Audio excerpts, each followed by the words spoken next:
நம்ம நீதிமானாக வாழணும், பரிசுத்தமாக வாழணும். ஆனால் அதனால நாம் நீதிமான் கிடையாது, அது நம்ம கொடுக்கப்பட்ட பொறுப்பு, அவ்வளோதான். ஆனால் எதனால நாம் நீதிமானாக்கப்படுறோம்னா கர்த்தராகிய இயேசு கிறிஸ்துவின் மேலே வைக்கிற விசுவாசத்தினாலே நாம் நீதிமான்கள் ஆக்கப்பட்டு இருக்கிறோம். எத்தனை பேர் புரியுதுன்றீங்க?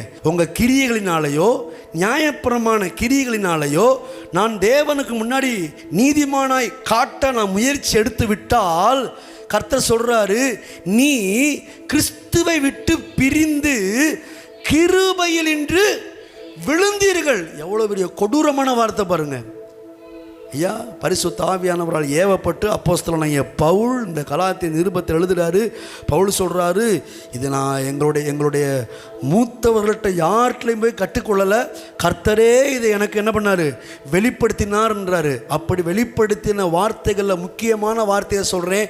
யார் ஒருவர் தன்னுடைய சுய நீதியையும் நியாய பிரமாணத்தினால் வருகிற நீதியையும் நிலைநிறுத்த தேவனுக்கு முன்னாடி மக்களுக்கு முன்னாடி தனக்குத்தானே நீதிமான் என்று சொல்லி பீத்துக்கிட்டு திரிகிறார்களோ அவர்கள் கிறிஸ்துவை விட்டு பிரிந்து கிருபையில் இருந்து என்ன பண்றாங்களாம், விழுந்துட்டாங்களாம்.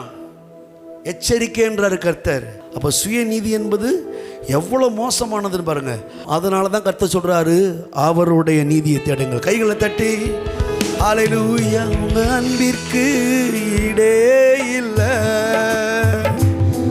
உங்க பாசத்திற்கு